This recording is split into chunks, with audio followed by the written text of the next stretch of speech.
Ugh, my hair is a mess. Here we go.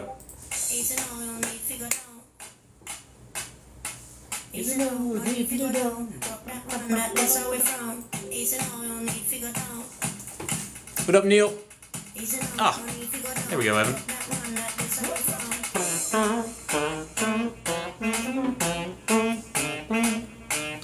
Alright guys, we're gonna give it a little bit. We'll get a few people in here. And then welcome to the first night. Invite me in 10, had to clean up a mess, my apologies. Evan, you're killing me. You're killing me. Yeah, dude, no worries. All good, dude. If you guys don't know what we're doing today, it is the first episode of Rise Up After Dark. And we're going to be taking a look at a bunch of altcoins. Bro, when are you entering back into the market? I started buying Aerodrome like 2 days ago. Hey, Jay, hey, let's go! The music is bumping! I just don't want to be too loud. And also, you know, just a little bit of... There we go. Just a wee bit of the good stuff. It's only a small position in Aerodrome right now. I'm also looking to short... I was looking to short Amazon today. Holy hell wolf. Don't know what that means, Alex.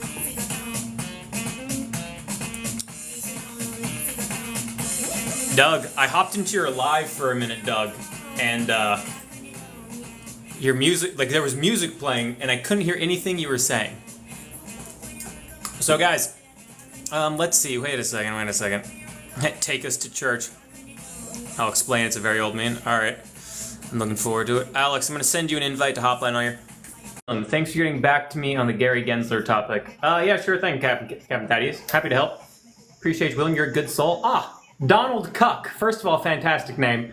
But you're welcome. What up, Alex? How you doing, dude? What's up, dude? You also have a little beverage? The least we can do is get high. Get high responsibly, if it's legal in your state. So, guys. We have a decent list of altcoins to start with. I will flip the camera. These came from the Discord. Alright? We have Aerodrome, Atom, Polkadot, Avalanche, XLM, Velo, IMX, JASMY, Ondo, Ton, and Viot. These are the coins that we're going to be starting with. Goddamn. Goddamn. And then what I'm thinking... Let me turn this music down a little bit. What I'm thinking... is Alex and I are going to research them, right? That's the plan. And what we're going to do is we're going to, I'll add onto the board just like a general grade that we'll give it, you know? In terms of like, do we think it's a good, solid, fundamentally sound project? Now, you can be a good, fundamentally sound project and the price still not go up, right? But coins that typically go up the most are fundamentally sound ones. But then you also have like your random shit meme coins that go up like a fuck ton, all right?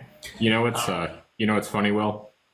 The shortest way that we could describe this is just to say that we're about to do a bunch of initial research to determine what things are worth a deeper dive to try to determine what the best potential places to focus your efforts are, with the big disclaimer that it's crypto and none of this means anything and the dumbest shit can pump for no reason and the good stuff rarely does. So, bon voyage. Absolutely. And on that, bon voyage. So, I have Aerodrome first on my list, but we talked so much about Aerodrome. I think it might be nice to start with Cosmos and Atom. And Captain Thaddeus, I see yours. Jasmine is on the list. We're going to go with this list that we have right now in order for the first few at least, just because they came in through the Discord, and we're going to honor the Discord. So... You know, it's interesting. I haven't looked at Cosmos in a really long time. But what I will say is if you guys don't know about Cosmos or Atom, it is basically another like platform crypto. Think of it as a competitor to like an Ethereum or Solana, things like that. But it does have a lot of adoption historically. It has a lot of adoption of people going and using it to help them create their own blockchains. Essentially, Atom, in my personal opinion, can be summarized as like a starter kit for people to build their own blockchains more easily. The issue with the fundamentals of Cosmos, though, is that yes, it has always had really good adoption levels. But the thing is once people create stuff on Cosmos, they no longer need the Atom token to do things like pay for gas fees. So even though it has a lot of adoption, the adoption doesn't help its price go up. But we'll still take a look at Cosmos. Alex, what are your first overall general thoughts about it? I was just pulling it up to give the website a look because Cosmos was one I used to love and talk about last bull run, and I haven't really looked at it this time. And the first thing I noticed is they put on a new shirt. That's a brand new, that I have not seen this version of the website before. It looks very spiffy. But no, I would say my initial reaction is exactly that. It was like a really cool toolkit, and I always found it to be interesting, very similar to like probably Polkadot, and then maybe to a little bit lesser. I know Avalanche is also on this list. I would say that there are some similarities there, wherein you have like this main network, this idea, and the point of it is to provide some sort of a solution to allow people to build their own blockchain solutions. And so then for me, the question became, okay, well, who is the target user or builder here? And we're seeing, Avalanche making a push to do like the gaming thing. Polkadot's kind of always been maybe more like, the company, the corporate side with, what's it called, with Substrate. And Cosmos to me seemed more sort of like general purpose. Like if you wanted to put blockchain solutions into something or try that, then perhaps, you would look here. And it just never really had the same, I don't know. I felt like it needed maybe something a little bit more specific, like general purpose maybe made it feel like people just, that's what I wanted to see. I wanted to see a little bit more specific, narrow down a little bit. The thing is they made themselves too useful and weren't focused on raising the price of their token. That to me is Cosmos. And what you guys are seeing here is these are some of the chains that were made. These are some household names. You have Kronos, Hyperliquid. I actually don't know Hyperliquid. Are you familiar with Hyperliquid, Alex? Yeah, I don't know Hyperliquid. But you have Thorchain, DYDX, Kava, Say was built using Cosmos, Osmosis, Injective, Kujira and Neutron, I don't know, but Injective, Osmosis, Say, Kava, DYDX, Thorchain, Kronos. These are all like household names. Like these have all made headlines at times, and they were all built using Cosmos. So it does have a lot of adoption. It's a great product for the space. Adoption just doesn't make the price of it go up. I'm curious to see what the chart for Atom looks like. Yeah, I haven't looked. I was just digging through the product offerings through the website to see, and it looks like there's I want to look at Neutron because that's something new that I haven't seen before. That's their smart contract deployer. Yeah, and this is the price chart for Cosmos for Atom, and it's really bad. So this is January 2022. So this is the peak of the last bull run, and as you can see, even in the let's see, when is this? Is this the this is March.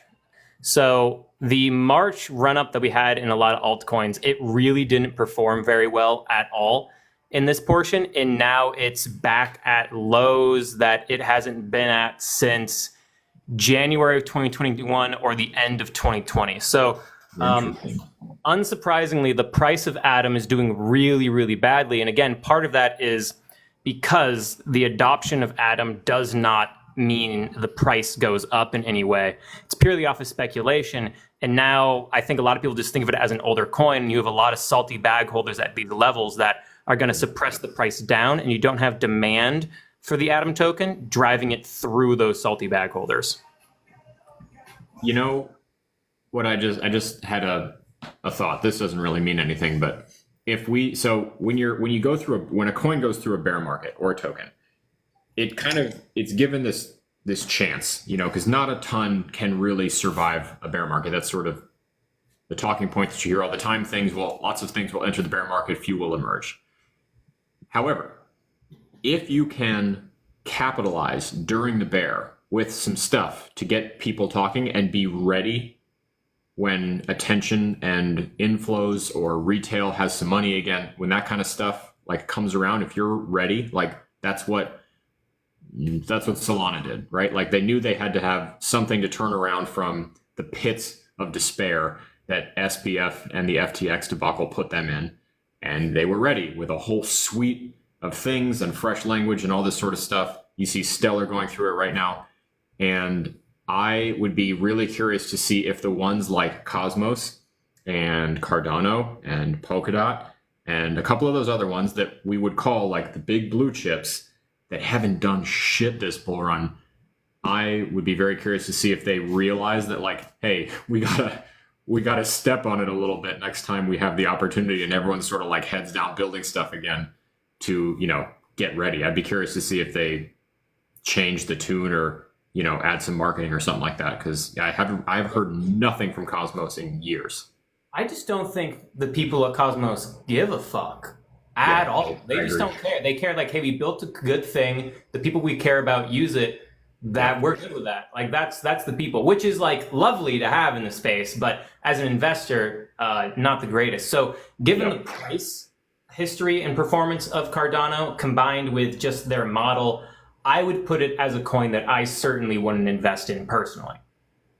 But I wouldn't give it like an F. I'd give it like a C+. It's, you know, one of those interesting things where I would say, you know, like it's cool as hell. I probably wouldn't buy it. Yeah, exactly. Wait, time out. Will, you haven't heard Holy Hell Wolf? No, I haven't heard Holy Hell Wolf. You know who Wolf Blitzer is, right? Yes. Okay. There was this moment where he was covering like a riot or something many years ago, and he was talking to the infield reporter, and they like pan the camera from the studio where Wolf gives the intro, and it goes to this guy, and he's just in the middle of like in a dead sprint with the camera guy like down because shit's getting thrown at them, and all you hear is "Holy hell, Wolf!" as he's like in a dead sprint away from this. Okay, I haven't seen that. I gotta look that up. Oh, it's brilliant. Yeah, just look up Holy Hell Wolf. I bet you'll find it. It's very obscure. Anyway, love that. Well, I gave Adam a C. All right. Here we go. Adam's sitting at a C. This is reversed. It's all backwards, but it's a C. We get it. We get the idea, though. We can figure it out. All right. And you mentioned XLM and Stellar, and that's a coin that I haven't dived into at all in like 2 years. Okay. Did they mention some stuff on their Twitter? No, but I talked to them, and a very good friend of mine works for Stellar. I spent some time with them at Consensus just because we had friends that were running the booth. But if you, again, this is also backwards, but you guys can get the idea. They're kind of going through this big like facelift rebrand. We won't spend a ton. This isn't on the list, is it, Will? What? XLM. XLM. No, XLM's on the list. Oh, okay. Are you cool with doing that one next then? That's why I brought it up. Okay, sweet. So yeah, they're kind of doing this big, you know, here. You know what am I doing? I'm just this is hard. This is honestly what I was doing is harder than just turning it around. Okay, so this kind of like, you know, black and yellow with the new text, like this is all very, very new age. They're trying, you know, they're using some new language that they're experimenting with. Everyone at the conference was wearing t-shirts that said "Smarter contracts are here" or something like that. They also had some interesting features being unveiled at the hackathon, which was like their oh my god, I'm blanking on this term. Will, help me out. It's the passkeys. Yeah. So for basically what they were talking about is that, so Stellar is old, right? This is like a 10-year-old blockchain, been around for a while. And they're kind of always just have been having a hard time shaking that narrative of XRP's little brother, you know, regardless of validity or whatever. They're just like always in the conversation. And people just don't really know anything about them other than Boomer Chain.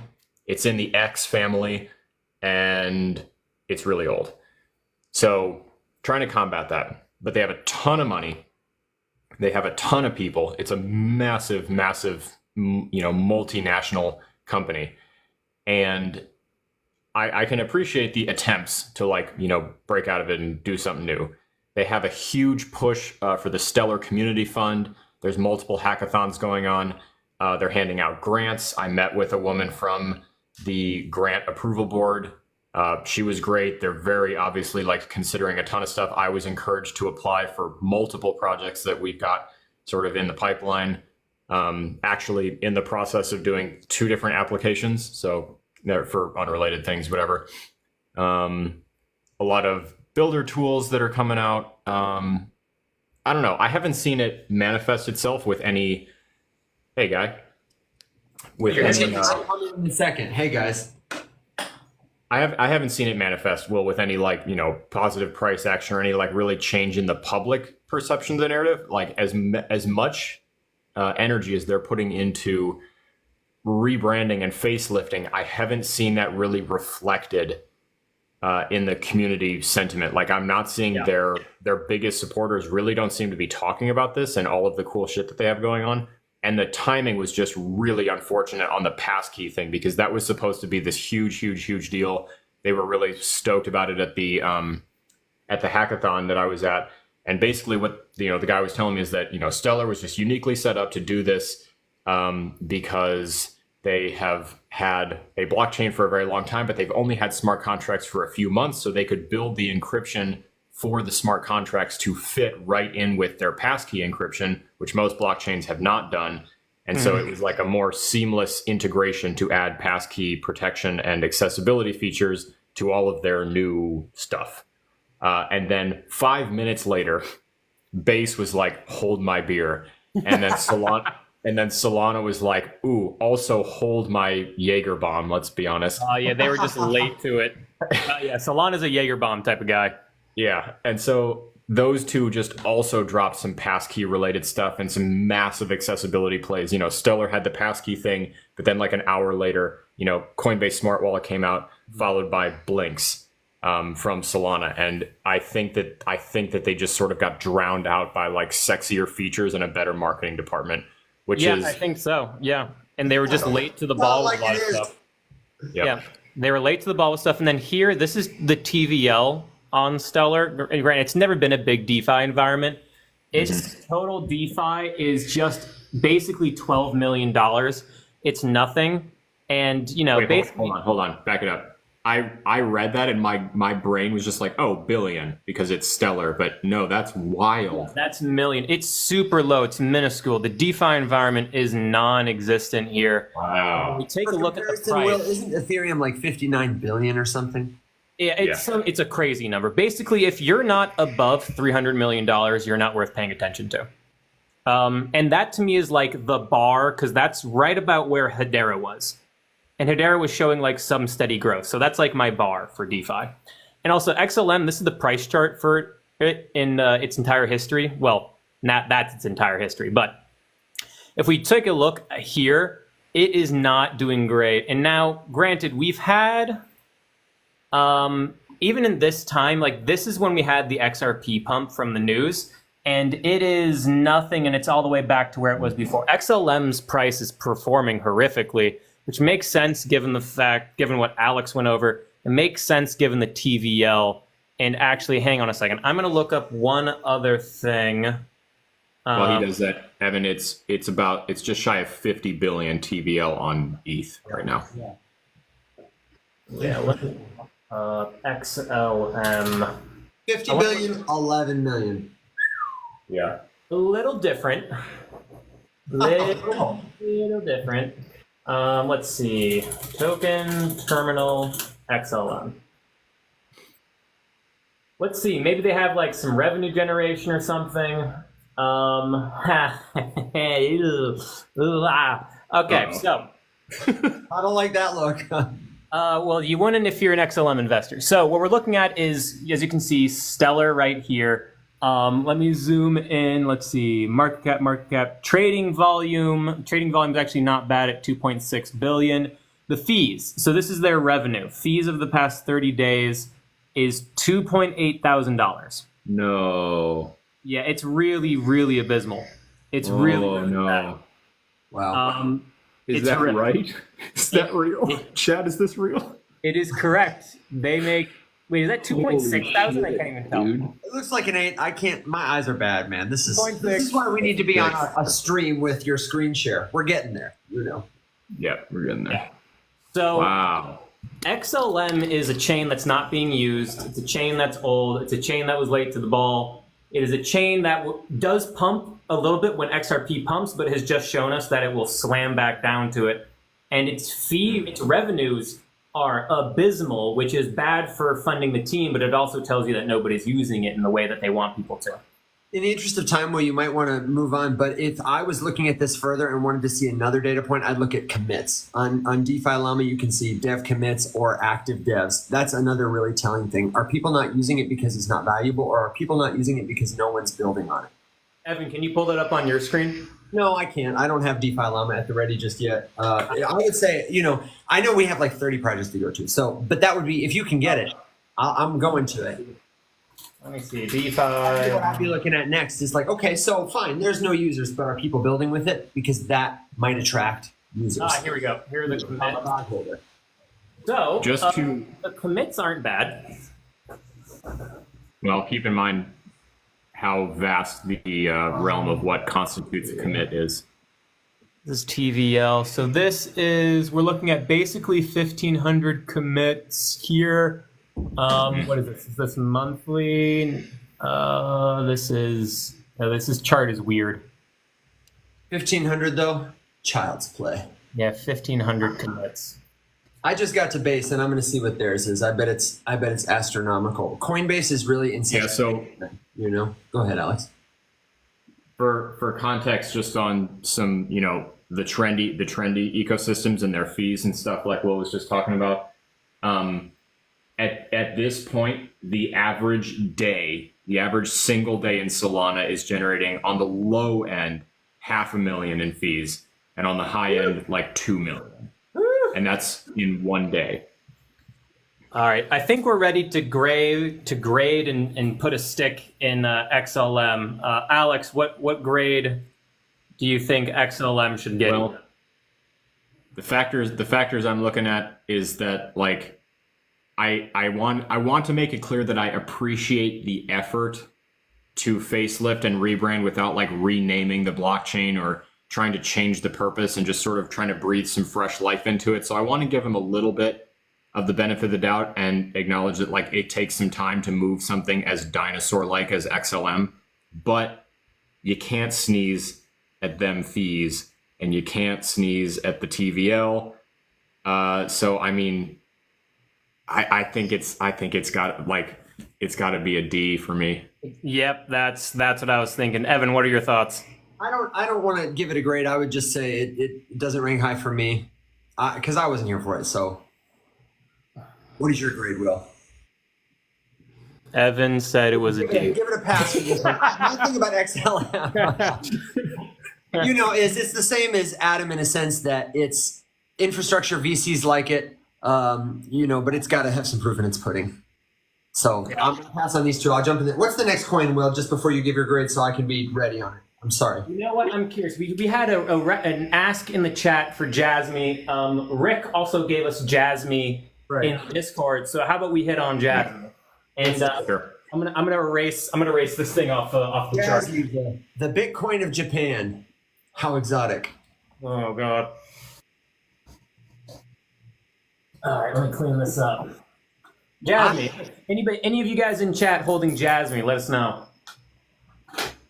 I don't hold JASMY. I have, paid attention to it because everybody was talking about it. But I could speak very briefly to say I'm just not interested in or excited about it because I feel like the problems it says it wants to solve are actively being solved by other people who are further out ahead that I have more conviction in.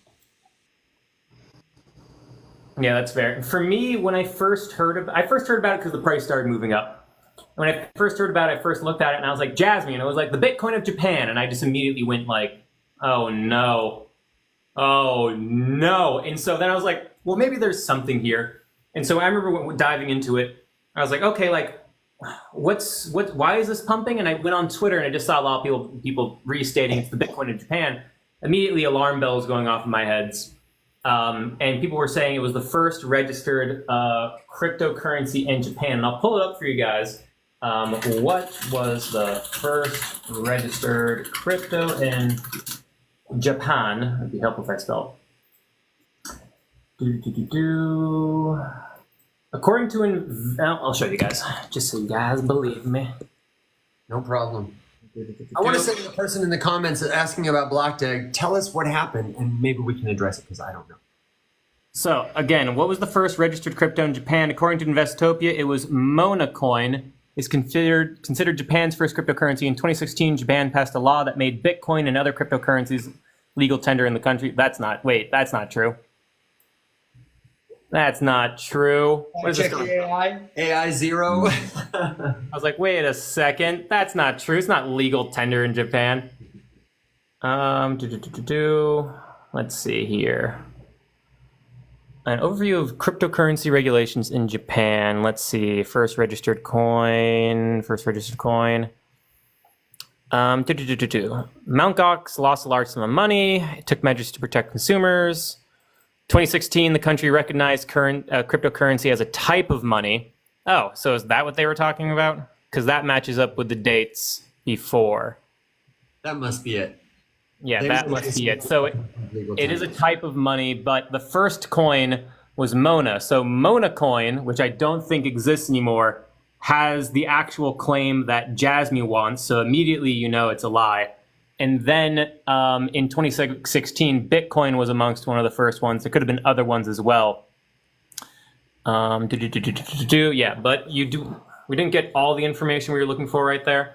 But we did get the information we needed, knowing that JASMY is not the first coin that was registered in Japan. So immediately you got to then start asking yourself, like, okay, is there another reason why JASMY is pumping?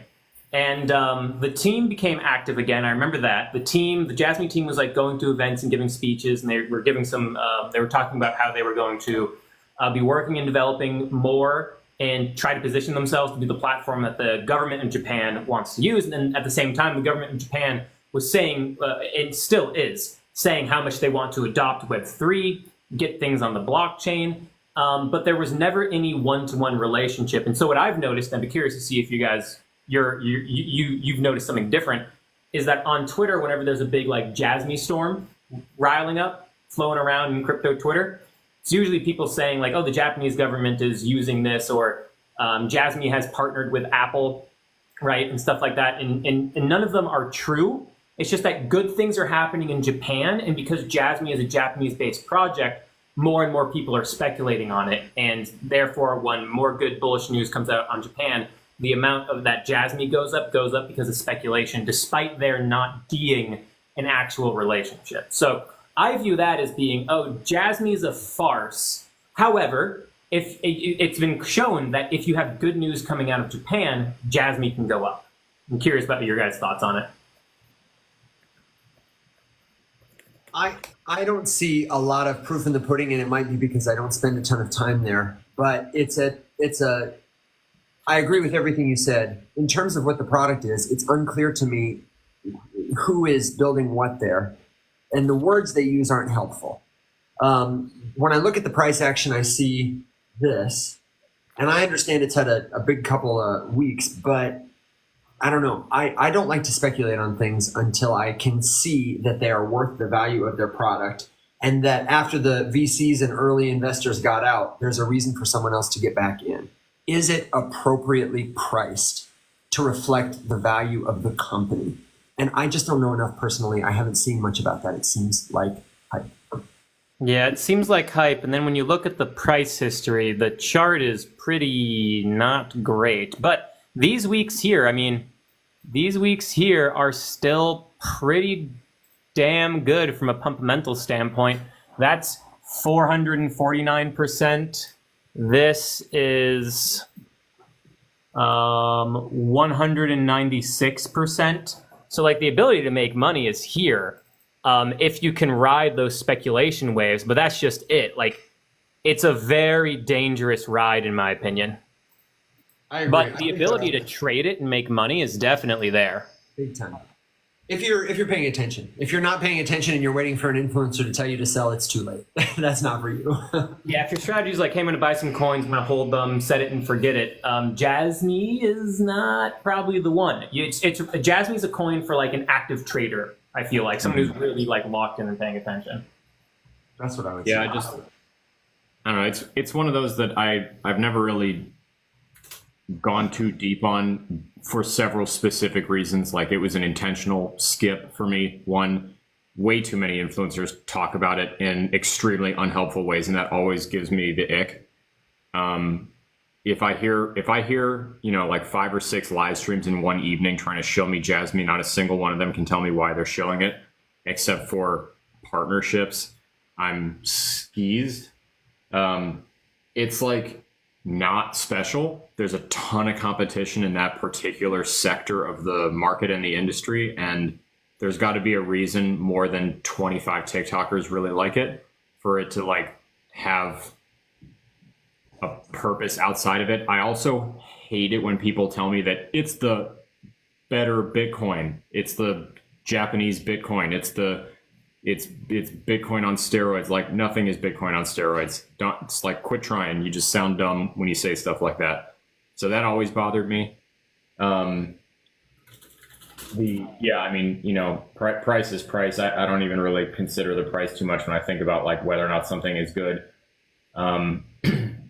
Isn't it like got some weird like corporate relationships too? There's like some executives from some specific like giant companies that for some reason have kind of said. The lead guy, the COO, I believe, is from Sony, a career Sony executive. And the team looks pretty impressive in that regard. And they do have a partnership with Panasonic. You know, like, they have relationships with like large Asian brands, right? That's another thing that adds to the hype. But when you think about the market cap and the value, here's what I was talking about earlier, and here's how to apply it.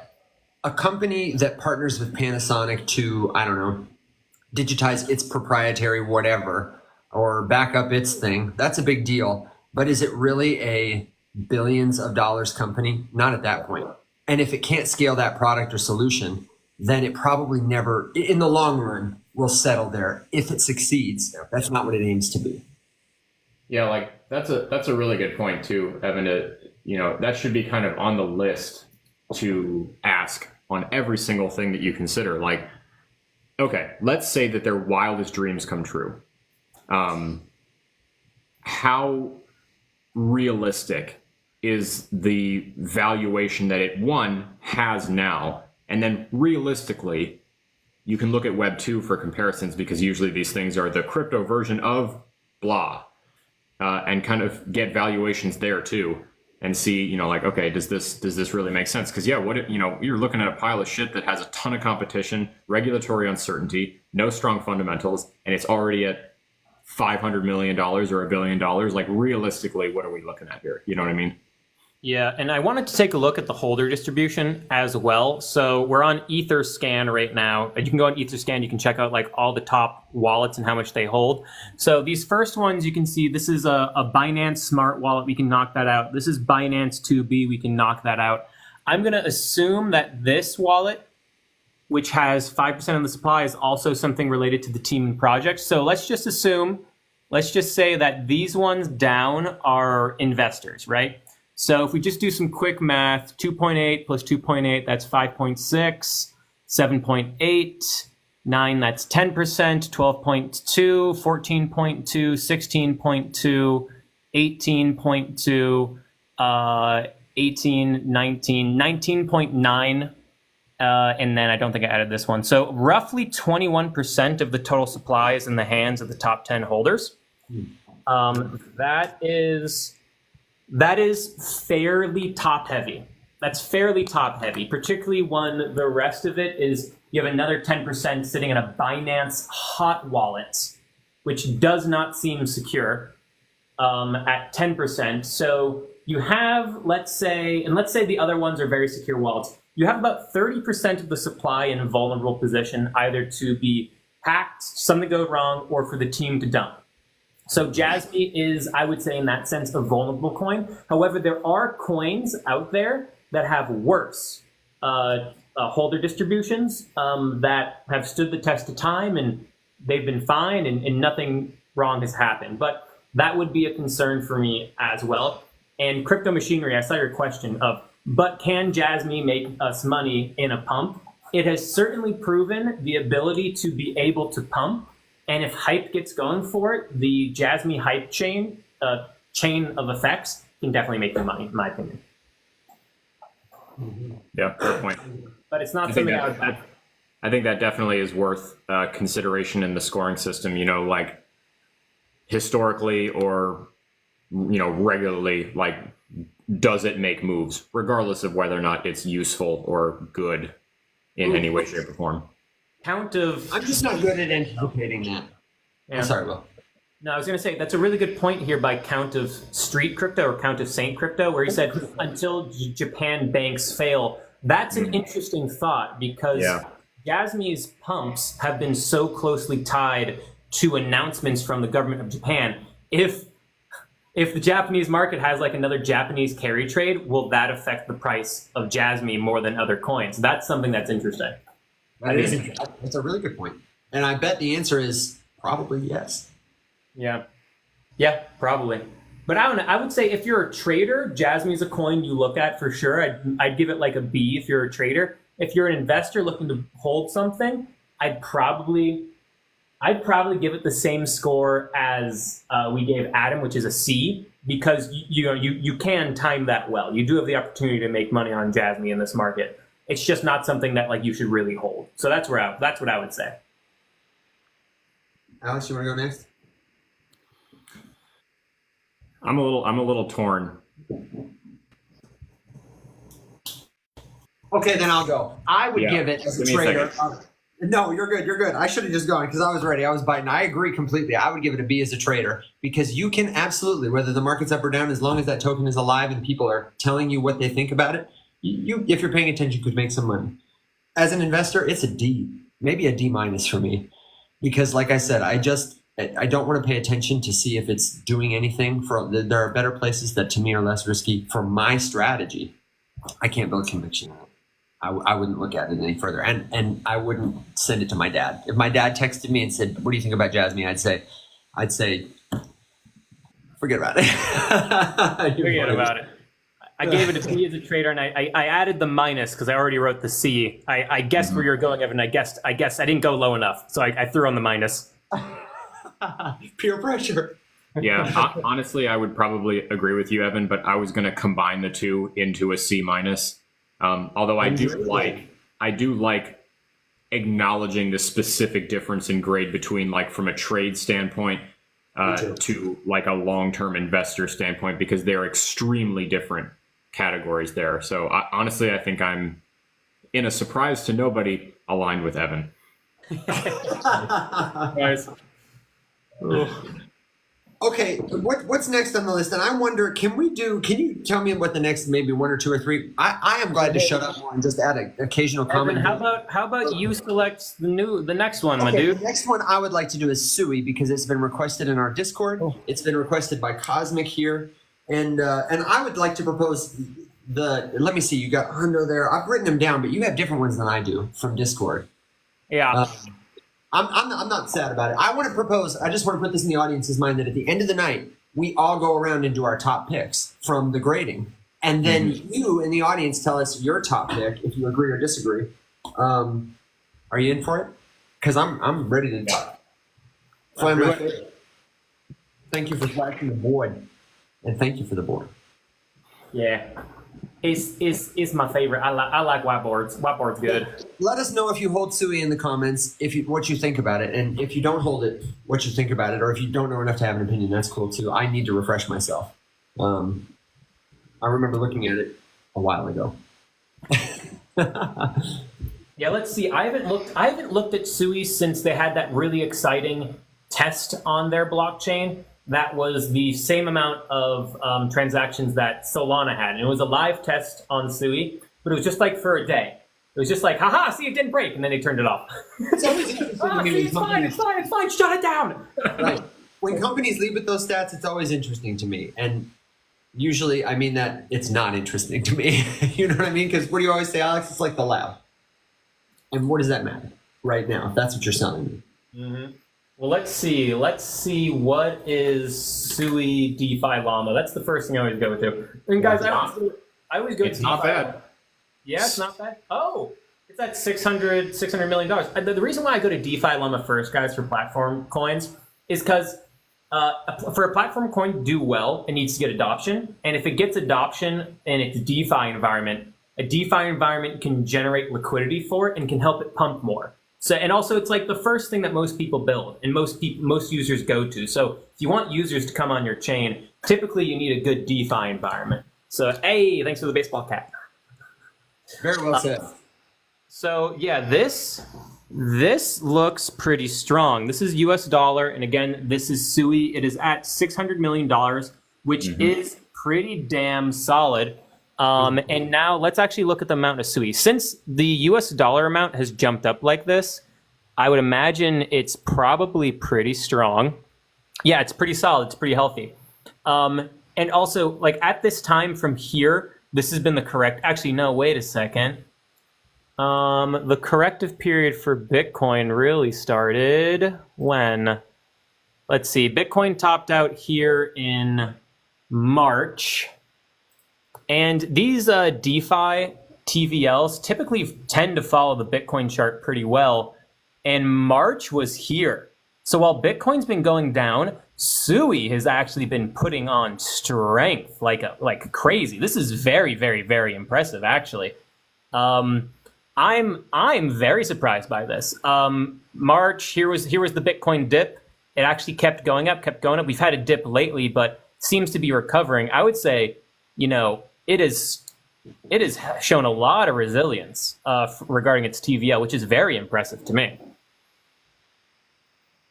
Let me pull up a few other things, but I have to put my phone down. Go ahead, put your phone down, and I'll say I remember the last time I really looked at Sui. I've done it twice. I remember when it came out. I feel like it was something that people were talking about because of the DeFi. And I like that because, like you say, that immediately adds value in the form of liquidity and attracts more people to give more liquidity to the ecosystem. It's the offshoot of the highway. And I remember looking at it and thinking, oh, this is maybe something I would farm or hold for, expectation that people will follow the liquidity. And I just didn't do it. And mostly it was a time thing. But then when it was coming down, I thought about it again. And same thing, didn't have enough conviction because I hadn't spent enough time to pay attention to, is the ecosystem going to pick back up again? Is it growing? Is it just competition? I don't know why. So that'd be the next step in my research is if I wanted to look at this token, if I had money to allocate, I'd look at why. I don't know enough. Also, good question from Crypto Machinery, which was, is TVL market cap? Well, this is Sui. Sui's market cap is 2.2, what is that, billion? Yeah, 2.2 billion. And the TVL is 600 million. So no, it is not. Market cap is I'm going to do air quotes, valuation. And TVL is the total amount of money that's being put into like some of the applications on it, like Navi protocol, Scallop Lend, Cetus automated money marketer, Sui Lend also. And these are lending protocols, decentralized exchanges, lending, decentralized exchanges, liquid staking. So it's the amount of money that people are putting onto these decentralized applications. Yeah, they're money hubs. Yes. Yeah. TVL, for the record, is way more meaningful and way more important and way more of a thing than market cap. I've seen meme coins launch to Radium and within hours have $1 trillion market caps just based on like token price and all of it being centralized in one wallet. Like market cap is not an unimportant number like to consider, especially when you're looking at the big things. Like little memes can blow it out of proportion to make it look completely ridiculous and pointless. The TVL is, in my humble opinion, 1,000 times more important. I agree. Yeah, I'm trying to look up some more fundamental health for our boy Sui here. I'm pulling up its block explorer. So if you want to find on-chain metrics, guys, go to CoinMarketCap. I'll show you, actually. Go to CoinMarketCap, go to the coin. and let's see, coin market cap was here. So come over here onto the left, and what you're gonna do is you're gonna find the chain, the chain explorer. I clicked this top one here. It ended up bringing me to this to pick two. I just picked one randomly. I'm not sure which one's better. And now I'm able to pull up all of these on-chain statistics. So here are the total amount of transactions per block all time it's been recording. It has been steadily going up. It's at roughly 2 billion total transactions per block.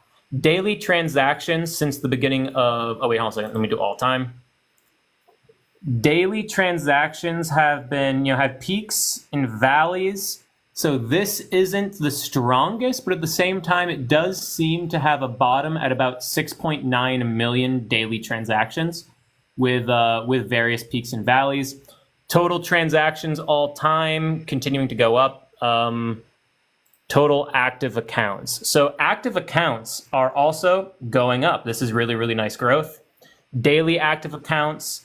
We had a big spike. Here it is. This was when Bitcoin topped out. And then since the bear market or the bear trend has hit us, it's been down, but still we're holding at pretty good levels as compared to where it was before. So I'm liking what I'm seeing from Sui. I am too. As you show me that chart, like that's all those are good signs of life. This is why I was exactly. on.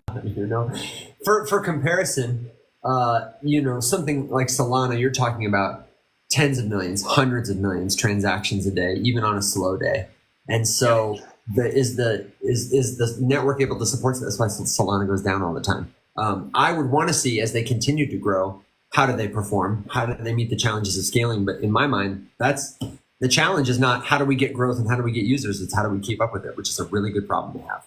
Yeah, that is the problem to have. I'm going to pull up token unlocks because I'm very curious now to see what the expected inflation is for the supply. I'm pulling it up now. I just have to log in.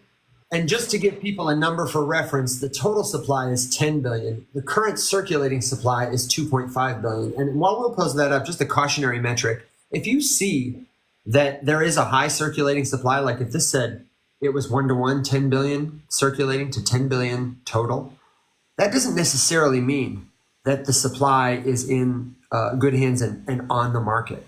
It could be like Will showed us last time with JASMY, that there are maybe 10 wallets who have a tremendous misrepresented amount of tokens. It might be the team. It could be an XRP situation where they're just going to keep selling them to you, and that's how they're going to make their money. But when you look at the circulating supply, you might get fooled into thinking, oh, I'm fine. This is a fair token. So total supply 10 billion and 2.5 billion circulating. What's the word, Will? Unlocks. So unfortunately, this is grayed out and it wants me to upgrade, but I refuse to upgrade. I will use the free version, damn you. So basically what I'm looking at here is since April 1st of this year, we had this increase in supply, right? So we had a very large increase. And if you take a look from January 1st to January 1st, 2025 to 2026, it looks like we increased from about 3 billion in supply to 4 billion. So over the next year, it looks like the supply will be expected to increase by 25% or so, and then it kind of really levels off. So this isn't really too aggressive. There will be an increase of supply. We already got past that though, so we're at least not going to expect like a giant cliff of supply to be added, because this was an increase of 2x basically of supply. And basically we're looking at 25-30% over the next year and a quarter. Which I don't think is a big problem. I don't think that's a big concern to investors, assuming of course that Bitcoin can go up. And if Bitcoin holds to the 4-year cycle, it should go up close to the middle or end of 2025. And we shouldn't be worried about the inflation of the Sui token, given the demand in the adoption levels we've seen for it. Yeah, and if you do the math, if it's at 2 billion market cap, just above 2 billion, that would mean essentially, the demand would need to double to maintain this token price. And I think if that activity keeps up, I would expect it to. I think. Yeah. So I'm ready to grade Sui if you guys are. Anything else you think we should look at? Nope. I'd give Sui. I'm debating between a B plus or an A minus. Yeah, And I don't know what it means to me, but I agree with you completely. It's on my list. If I had liquidity, I would still consider like looking at it further. And do I want to open a position? I just don't like to have too many positions, and I'm kind of at my limit. But it's B plus, A minus. I'm good with that. I'm very curmudgeon-y when it comes to actually buying crypto, but like in my 3-phase, research playbook, Sui passes phase 1 with flying colors. I would totally go further and dig more. And we kind of started to get into what I would call phase 2, looking at all of the metrics and the inflation rates and releases and unlocks and TVLs and all that sort of stuff. And I'm not seeing things that like scare me and upset me. So if I found myself in a position to add more, and you know what I would say? I would say if we found ourselves like in another bear market, I would be very tempted to like get some. But the next thing that I would do before I did that for sure was like go try the different protocols. I've never used it. I've never used the network one single time. But yeah, I feel like really comfy with a solid B. Yeah, and the only concern that I have with Sui is that it is playing in an incredibly competitive field. There are so many competitors for Sui, and there are other coins that have garnered more attention, like Solana and Face, which doesn't have a coin. But at the same time, Toncoin. But at the same time, like there's room in this market for more horses to play. I would give it a B plus just because of the competition. But like A minus, it's like sitting right there, and it's the same thing, Alex. Like if those numbers if those adoption fundamental numbers continued through a bear market, I'd be looking. I'm like, do I scoop up some Sui? Yeah.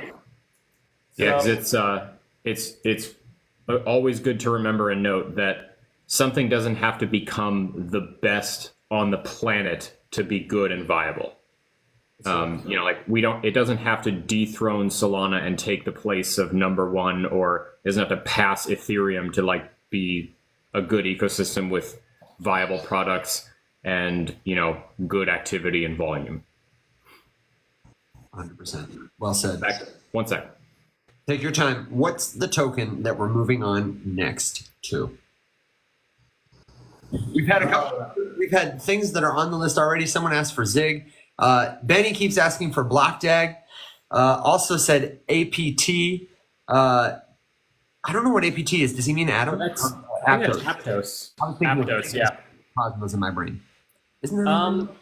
We can do it. Let's do one more off this list, and then let's do APTOS. Okay, sounds good. Let's do it.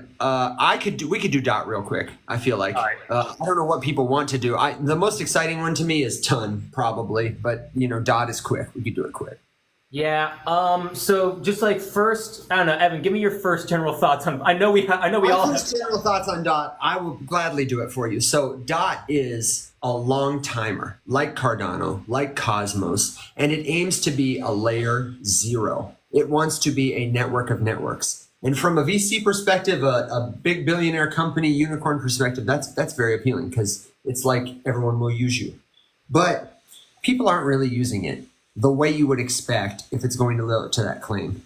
And recently, the most hot news item for Polkadot has been that, like many other chains who are just trying to stay alive, who raised a lot of money when the market was less competitive, have done lots of different things to try and raise money and spend money to raise more money or get people to use their protocol. So they spent a tremendous amount. I think it was $70 million in advertising. Alex can fact check me on that. It was tens of millions of dollars, mostly on KOLs.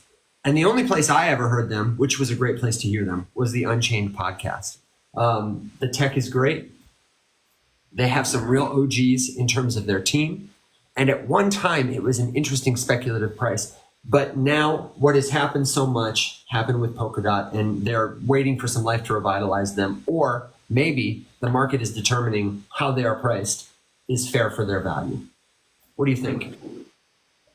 I think I'm going to agree with you that Polkadot has some fantastic technical minds and some really good, genuine people who are working for Polkadot. As Alex mentioned when he hopped into the Twitter space where Polkadot was like, don't worry, guys, it's fine. We only spent something like $50 million on marketing that like no one ever sees, or maybe the number was less, and it was like a month. It was like over the course of like 6 months or something. It was still a lot more. I thought it was more. I think it was more. Alex will correct us. It was a lot of money, to the point where like everyone's like, okay, if you're spending that much money, like why did none of us see that? And so Polkadot has really struggled to get people to bring their money and their time on the chain. And this year, there's supposed to be a slew of upgrades to make Polkadot competitive. But I think they've just acted too little too late to get people's attention, unless they make a really big splash. They also had the chance. They had a coin. It was called the Dead Coin, or the When coin. I think it was the Dead Coin. It was like a big hyped meme coin that was going to release near the end of 2023, early 2024. And they changed how it was going to be released in like the last few weeks, and everyone got super pissed off about it. And it was a really bad launch. So a lot of people were like, "Oh, meme season's coming to Polkadot," and a lot of people are ready to bring their liquidity on. They dropped the ball right at the last, they fumbled the ball at the 1 yard line, essentially. And when you combine that with like the decisions of their marketing departments and how they're spending their money, I'm just like, I think similar to Cardano, good people, really strong tech, super smart people, good people for the space, don't know how to run a business. Like they don't know how to execute the softer side skills of the business, like marketing and sales conversion, is my personal take on Polkadot. Yeah, I agree. And for context, Gavin Wood is the co-founder, Mr. also co-founder of Ethereum, the guy who invented the term Web3. Yeah, so like they're so legit. You're like, come on, guys. And they're like, when they were the first people to come out and basically coin the term like interoperability, or at least make it like very popular with interoperability, meaning like, oh, chains should be connected to other chains, and like we're gonna make that happen. And everyone was like, oh shit, Polkadot, oh my god, like it was all the rage. Yeah, and it is great tech. It's Alex's dad's favorite blockchain. Yeah. So this is the TVL. It didn't really register until February of this year, and it is $51,790 according to DeFi Llama, which I don't think is correct. I don't think this is correct. I don't think it's plugging in like Kusama and a few other things. For those of you who don't know, Kusama is basically like a side chain for Polkadot, where it's like an experimental hub. So I pulled up Token Terminal also for Polkadot, and the fees over the past 30 days is roughly 30 grand. So that's pretty damn low. Their fees annualized are basically 400 grand. So like they're making some money, but it's nothing like the Solanas. It's definitely leaps and bounds better than XLM Stellar, but still not the greatest numbers.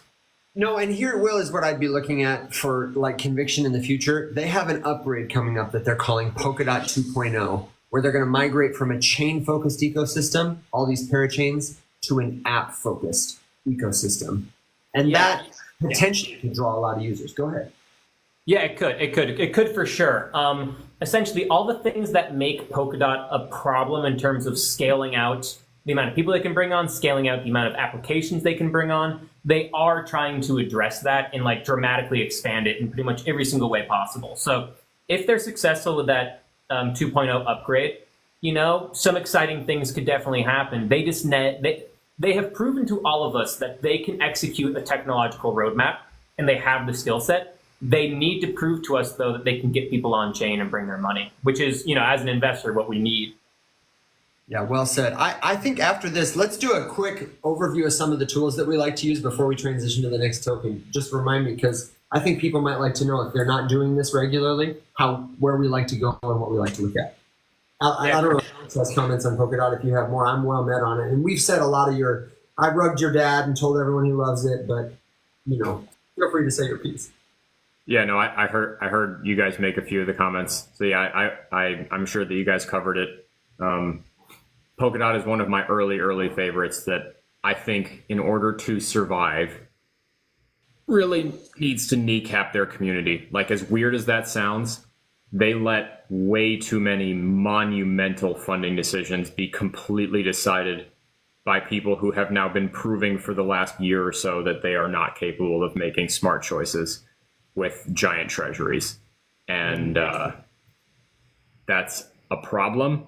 I love Polkadot. I really want the best for it, but like we gotta have a heart to heart there about that treasury management.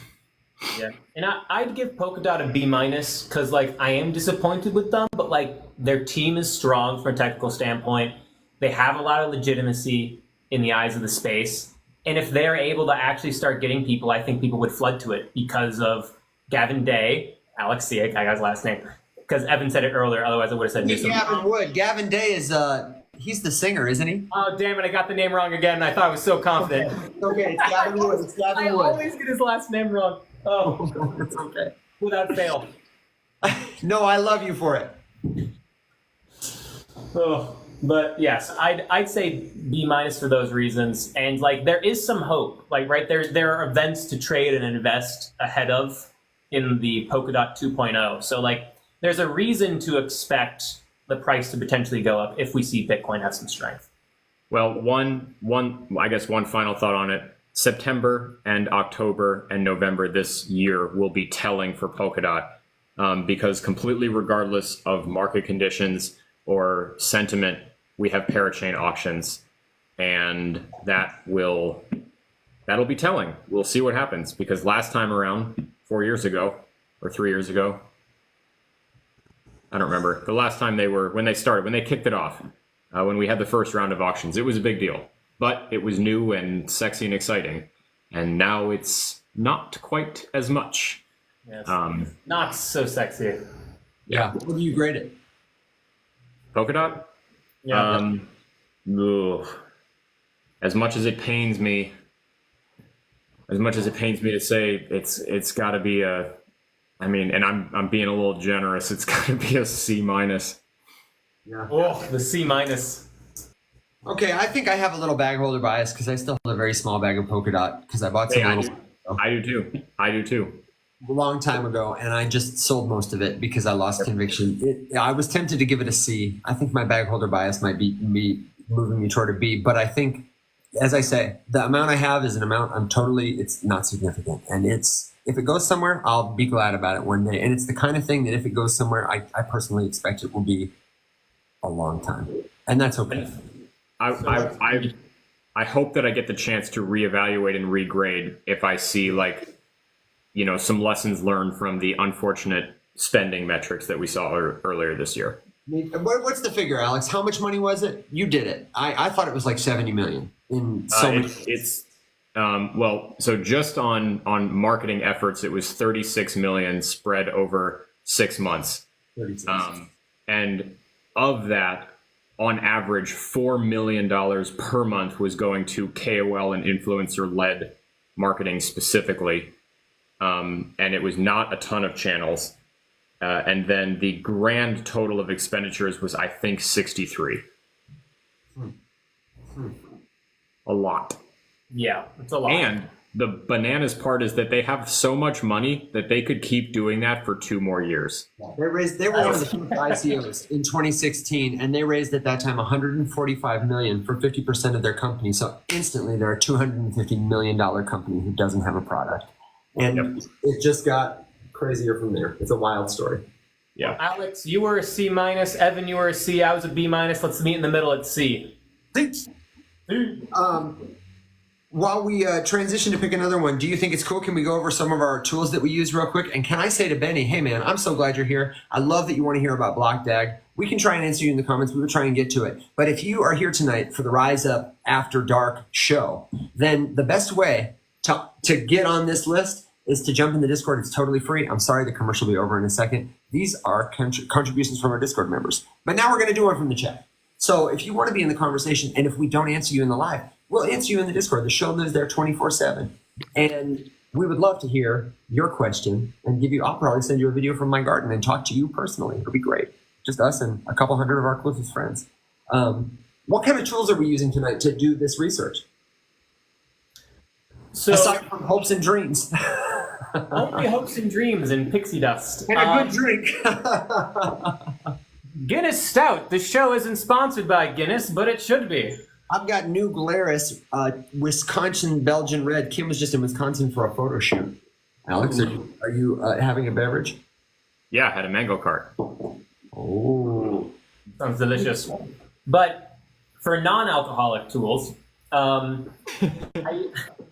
use, if it's a platform crypto or a cryptocurrency, by platform crypto, I mean something like an Ethereum, an Avalanche, a Solana, something that has other cryptocurrencies built off of it. An ecosystem. An ecosystem, yes, an ecosystem, a network, whatever words you want to use.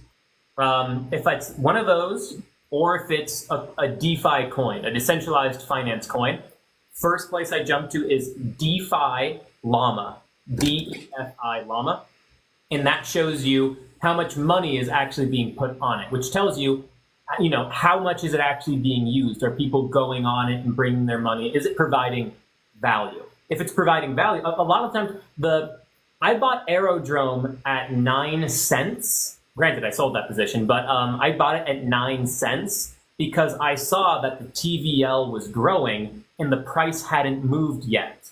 And it was on a network that was getting a lot of adoption. So I was like, easy buy for me there. And it went from 9 cents to over $2. I didn't sell there. I should have. I ended up selling at about 55 cents. But, still, that was a way that I found undervalued coins. Other things, go to CoinMarketCap. You can get a bunch of information there. You can get access to the block explorers that can give you on-chain metrics like what we went over with Sui. And then also Token Terminal, another great application that shows you the fee generation. So again, it shows you, okay, is it generating revenue? Are people actually using this? And there are a bunch of other tools as well. The other tool I brought up, and this is the last one I'll mention, was Token Unlocks. Token Unlocks will show you the vesting schedule, the supply increase that's coming. excellent. Yep. Excellent. Good list. Very well said. I would only add Dex Screener, which is great, especially for the meme coin casino. If you're in the meme coin casino, another fun one is PhotimeBot. And my personal favorite is not necessarily a research website. I use all those, but it's good to have on hand anytime you're on chain. It is revoke.cash. When you sign a transaction to give someone permission to spend your assets, if you don't revoke that permission beyond just disconnecting your wallet from a website, then there may be consent for them to move your money around. Or if a hacker gets in, they'll have consent, and you don't want that. Yep. So always revoke connections. Many wallets have it now that you can do it in wallet, but if they don't, revoke.cash is great. It is worth noting, though, that the in-wallet connection severance does not always fully revoke all given permissions from a signed transaction. So it is always good. I clear connections out of my wallet, on the wallet itself, every single time I do anything. The second I'm done, I close the transaction, but I still revoke cash at the end of the day because, especially if I had a heavy day, there are always at least one or two stragglers that didn't properly shut off. So, and it does cost gas.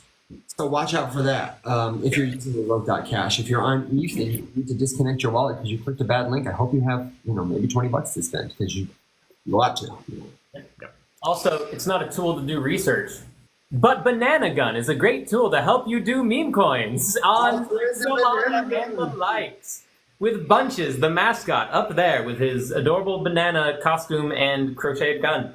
Bananas in the chat for Bunches. And you can also use it to prevent you from falling into a honeypot and you lose all your money in the Solana meme coin casino. So go check out Banana Gun, guys. Sponsored from the show. Which is dope.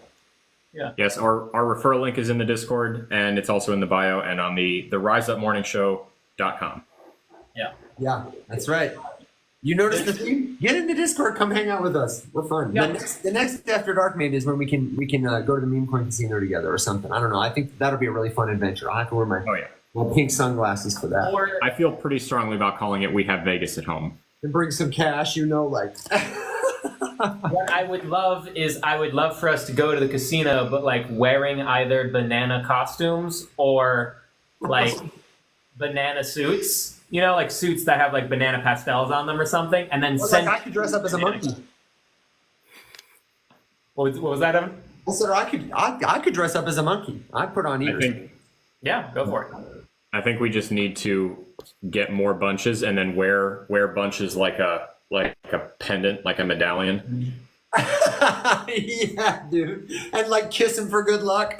Some people have Come on, big diamond necklaces. We have crocheted monkeys in banana costumes. Everyone would just be really confused, but it's a casino, so like we still wouldn't be the worst dressed. And dude, I don't know if you ever saw this, but in Hey Arnold, he had a pair of banana shoes one time. That's what I mean. Did. Wow, what a deep cut Deep reference. cut, man, but they were appealing. Okay, so Chat, let us know the next altcoin you want us to dive into. we've had Blockdag asked for, we've had Injective asked for, Zig asked for in chat. Someone asked for Arrow again. There was also in the Discord, we actually did have a request for banana. We did. And Will, can you show us the board one more time? There was someone who was asking to see the board again. Yeah, we also have Ondo and we have Ton on the board. So here we go. Yeah, so drop us a couple comments while we have the board up. And if you need the links one more time, don't forget theriseupmorningshow.com. You can write your suggestions there too if you're watching in the Discord. We'll watch it and we'll see it. Go ahead, Alex. Proposal, just maybe for the order here.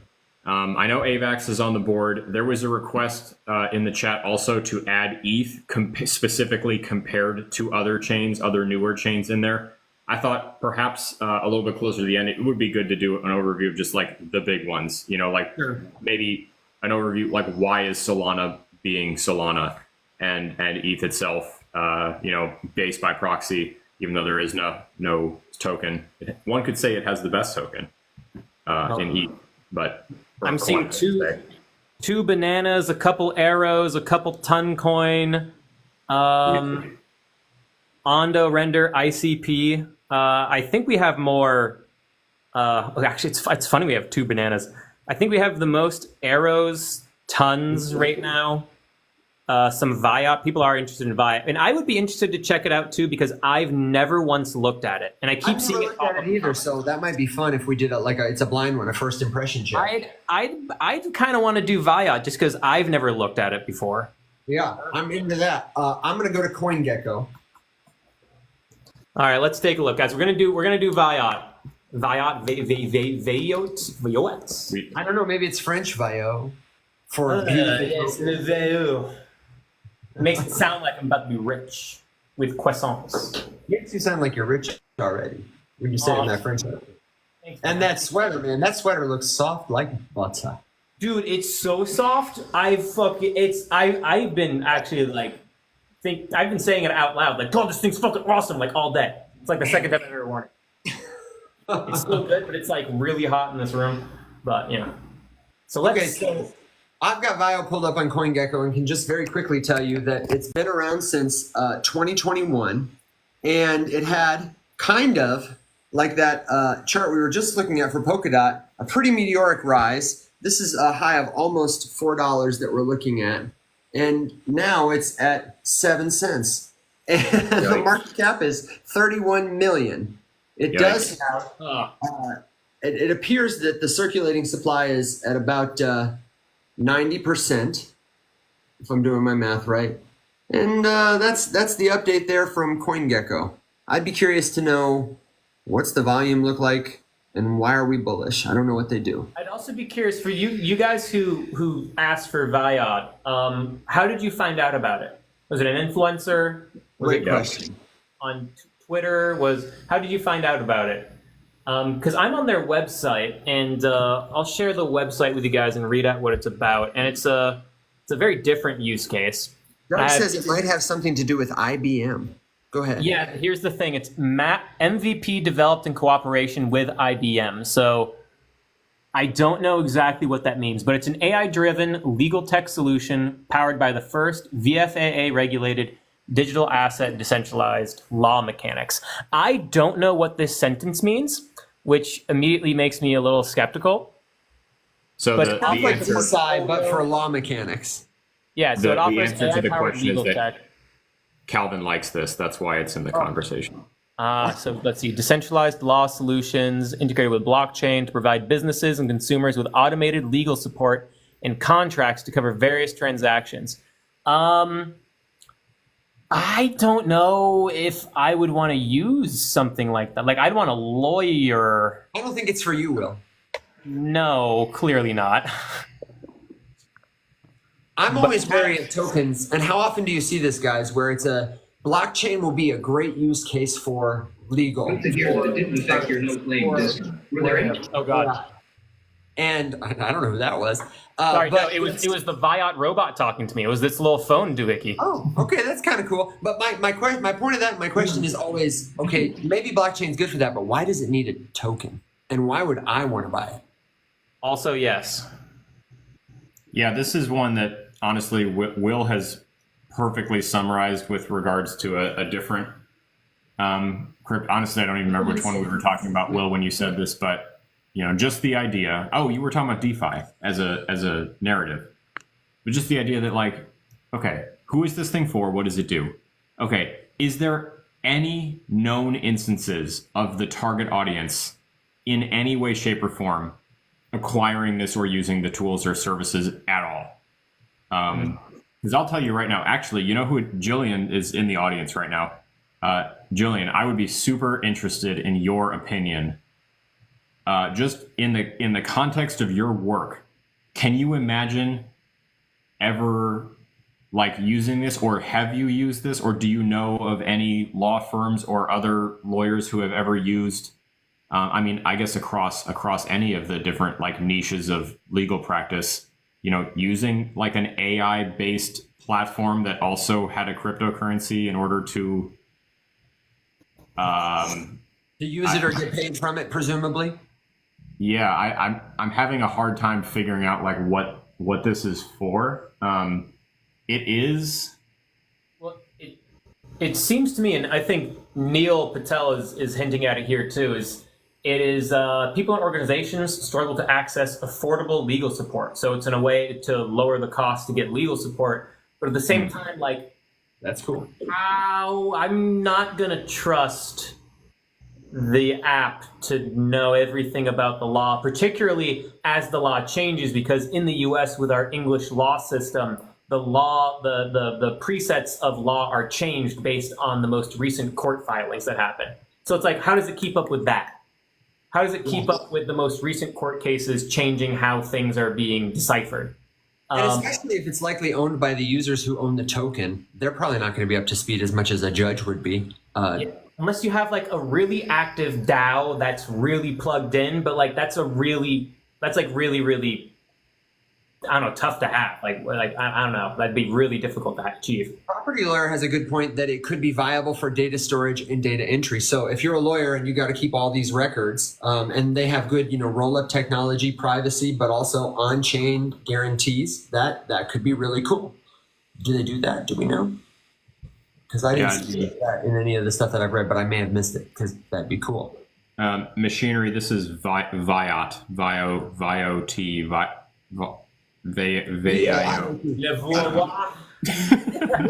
That's right. It's like voila, but someone cut your tongue off. Voila. It's number 771 on CoinGecko, and it is number 1 on the top of their list of 3 legal tokens. I could see Calvin Hill. I can almost imagine the speech of, "This is the first legal crypto token. Do you know how this will be?" You know what I mean? And then 400,000 people put $30 million in it. I could see that, and it could be big. Well, I just say, like, there are a lot of times where you see like a crypto solution that does something in crypto for the first time. This is the first time I've seen anything like this. So like, I like the idea of trying to innovate an industry, right? I like that idea. So I'm like, I don't hate the idea, but I personally would never feel comfortable using it and like actually trying to get legal information or guidance without going to an actual lawyer myself. But I'm not everybody. But then I look at this as a cryptocurrency investor and go, okay, cool. This idea is cool, but if I'm going to invest my hard-earned money in something, I'm going to invest in trends that I know are hot. And this is very experimental and, cool to see, sure. But like, I'm going to go to where the hot trends are. And if this is one of one coin and it's not performing well, clearly price-wise, it's clearly not a hot trend. So the majority of investors aren't interested in it. And they're going into meme coins, they're going into tokenization of real-world assets, to Web3 gaming, to AI, to decentralized infrastructure. And so I would look at this and be like, oh, that's cool. By the way, the MVP developed in cooperation with IBM, I knew it was horseshit. They're leveraging IBM Watson, which is the AI device from IBM. It's not like a partnership. That's the leveraged by IBM piece. It's usually something always like that. So like I look at this and I just go like, okay, like it's cute, but it's not going to perform well, and it's not in a hot trend. And that's what I look at it as. I have another it's not like a big glaring red flag per se. It's just something that's clearly been misrepresented. But one of the pros that I'm finding, like as I'm coming across this, is regulatory compliance. Turns out that it is regulatorily. I don't know if I just made that word up, but you know what I mean. Yeah, it is compliant in Malta. In Malta? And that's it. Oh God, I give it an F. I give Viola an F. So it's just like, yes, it is the best performing legal AI blockchain in Liechtenstein, and that is it. Yeah, I'm ready to grade this. Wait. Yeah, no, I'm legally compliant. Poof. Sorry, No, Malta is beautiful, but like being regulatory compliant in Malta don't mean shit.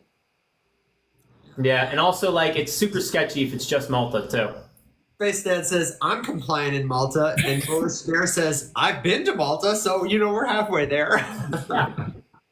I'd give it a wouldn't look again. I'd give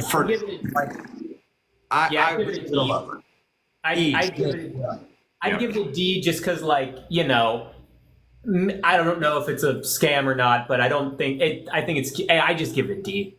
Yeah. I save Fs for scams.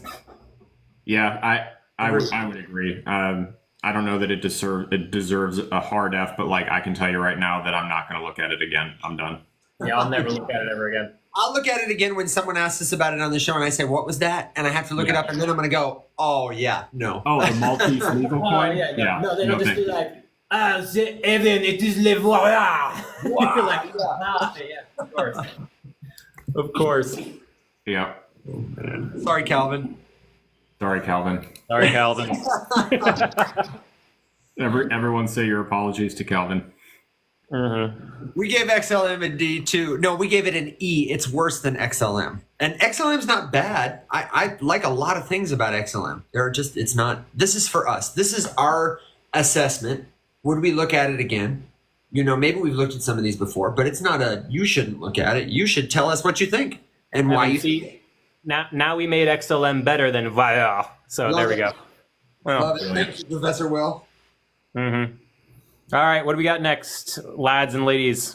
Will, do you want to hit? There was definitely a lot of ondos. We could do that because it's not one that we really talk about on the morning show a lot. And then I think we could a little bit more quickly go through like AVAX and IMX together because they're sort of related. Yeah. Can you be prepared to give the first? I feel like if one of us gives a first take because we're prepped, then the others can quickly respond to it. Then we can move things along quicker too. Yeah. If you're prepped to give a first take on it, I'm glad. I can do a first really short overall take on Ondo, which is essentially, without even looking into Ondo at all, you can go, okay, Ondo is the biggest tokenization of real-world asset play. Tokenization of real-world assets is one of the hottest trends in all of crypto. And also, if you don't know what that trend is, it's taking like traditional financial assets, putting them on the blockchain and fractionalizing them. So you can buy fractions of a stock. You can buy fractions of a real estate property, things like that. And BlackRock's talking a lot about this trend category. So you can go, cool, this trend's hot. I like this trend. Ondo's the number one, air quote, safest play. I can buy some Ondo to get exposure to this. And I wouldn't fault you at all for that thinking if that is how you wanted to get exposure to the real world asset play. And so that would be just like my short, just general thought there, right? Oh, very well said. I didn't know you were passing the baton. Pass the baton. I'll pick it up to say BlackRock is a fan of Ondo because BlackRock's Biddle Fund is connected to Ondo, and the Biddle Fund is its first tokenized financial product. They have moved $95 million in assets from the Ondo treasury, their token, into the Biddle Fund. And the Biddle Fund has stuff, like commodities, but a token version. It's probably not for people who want to invest in those commodities directly. It's like an index fund and make it a crypto token. Ondo is for people who want to speculate on the success of financial tools like that. It's a new financial tool, kind of like ETFs at one time were a new financial tool to give a tangible form to an intangible thing. It's the first to market. It's backed by BlackRock. My dad asked me about it. So people know about it. They're paying attention and they moved a lot of volume. I hold Ondo. My dad, I told you guys the other day, he called me and said, son, I reduced my portfolio. I hold Bitcoin, Ethereum, Solana, and Ondo. And I hadn't given him any, direction really at all. And I was like, way to go, Dad. I was so proud. I was like, that's better than my portfolio, honestly. Yeah, that's my thought. I do not have any, but I am interested in adding it. And I have a couple really specific reasons for that. So in general, I've been a little bit about real world assets as a play for specific things, because I personally, hot take, I guess, I don't think there's a better real world asset play than Ethereum, just because if you're going to put something in token form and put it on chain, you're probably just going to use ETH because it makes the most sense by far. I don't necessarily need a special blockchain just to tokenize stuff, because ETH has been tokenizing shit since the beginning of tokenizing stuff. Yeah. However, but here's the thing: Ondo is built on ETH. Yeah. So that's their play. No, yeah, for sure. And I mean, but if we're talking about okay, well, why do I need then another cryptocurrency? Why can't I just use ETH? One, you absolutely can. Yeah. But something intriguing, Will, you mentioned if we don't just leave it at the broad generalization of tokenizing real world stuff, and we talk specifically about traditional financial vehicles coming on chain and maybe wanting a specific, more climate controlled little area to do that kind of stuff in. I think about the idea of fractionalizing stock investing and how wildly popular that is with regards to one platform specifically, Robinhood. Robinhood has a lot of haters. It's got some problems, and that thing is still worth $10 billion on estimate, and it's been as high as a $20 billion valuation despite all of the problems with it as a company, freezing trading, stopping people from buying, selling, all sorts of stuff. I mean, the second volatility is detected, they shut people out. They've taken money from people before. The CEO of Robinhood was grilled before Congress. It did not go well for him. And it's still crazy, crazy, crazy valuable, which from today's prices of Ondo is on the low end of 10x. So as much as I hate to I don't believe in price predictions because I have no idea, but I do believe in comparative analysis between Web 2 competitors and the blockchain version, especially if there are big people with a gajillion squillion dollars, which is a technical term for how much money BlackRock has, being interested in something. That's awesome. Wait, that was amazing. I tend to be a little bit more intrigued in specific numbers and stuff. So for that reason, I am heavily the next thing that I've never owned before that I'm considering adding some to my portfolio would be Ondo, and I'm hoping that it comes down a little bit more before I add stuff. But seriously considering it for the play. So I'm also seriously considering about scooping up some Ondo at these levels. Yeah, I like it. So I'm a fan. I'm very interested, and I would like to continue to do more research because I haven't done my own full deep dive, and I'm a little cautious of the fact that it is wildly popular on social media. Everybody, like a comment said earlier, everyone and their grandmother talks about Ondo. So for that reason, I just want to make sure I really, dot all of my I's and cross all my T's. So haven't bought it yet, but I'll keep the Discord posted, if and when I scoop a little. Yeah. Are you on token unlocks, Will? Yes. Okay, good. Were you as well? Yeah, I sure was, and I was signing in, and I couldn't get mine to sign in, so thank you. But the supply, that is a concern. Yeah, so these are pretty aggressive, massive supply increases. This supply increase, just so you guys are aware, comes on January 1st, 2025. It is a increase of basically double. It's basically double. It's basically a 2 billion supply increase of Ondo, January 1st. Be aware of that. This will most likely cause a dip in the price. This is a very, very, very large flood of supply onto the market. Brilliant. Yeah, and it's going to do it every single year on January 1st, all the way up till 2029.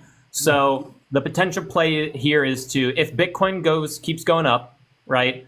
Ondo keeps riding up, let's say you have until December 31st. You might want to sell at some point, or at least take some healthy profits in December before this massive supply increase hits. Wow, that's a lot. And Yeah, you better believe Larry Fink's going to be buying the dip. Shit, maybe. Probably. I'm good to give it a grade. Are you ready to give it a grade? I hold it in my portfolio, so for now, for me, it's like a A-. I was going to go A-. And honestly, it's not because I feel so great about it long term. I don't know what it's going to do long term. I'm really concerned about the supply, but it's the narrative. It's the first mover. It's Larry Fink. My dad knows about it, and it's not just crap. So Yeah. so I bought some. I bought some not that long ago. And it has been graded. Huzzahs, much merriment throughout the kingdom. I'm not enthusiastic about it, but that's what I gave it. I like it, but I don't know. Weird feeling in my gut. This bottom right corner is a strong bottom right corner. Sui Ondo. The corner. The corner. All right. I know a lot of people put in comments for Aerodrome and Toncoin too. How do you guys feel about Alex? Actually, I don't think you picked the past couple. What are you feeling? Well, just because Joe is here, and I haven't talked to Joe in a hot minute. Joe is our resident Avalanche maxi. I think we should do AVAX next because it's a good segue into IMX and a couple others too. And we've got some big fucking AVAX news today. So. Oh, the Franklin Templeton. That's one of them. Franklin Templeton put their money market fund, one of them, on Avalanche. It's the first public blockchain for one of the huge funds to put a money market on. Which is in California did their vehicle titling or their license plates or something. Yeah. Like 42 million. And also, Grayscale has an Avalanche trust now. Ooh. Is it just Avalanche? Yeah. You said ooh. I'm taking an Avalanche ETF at some point in 2 years. I have mixed feelings about it for that very reason. Yeah, exactly. They're getting ready to then be able to dump into an ETF. Yes. That was my first thought, was whenever Grayscale trustifies something, I think about the impending ETF in a few years if, we're great and successful, but a Grayscale trust seems to be indicative of an impending ETF, which means that I'm going to have to hear a ton of comments about Grayscale dumping AVAX on everybody. I mean, if the strategy works, run it again. Might as well, right? Keep going. Do it again.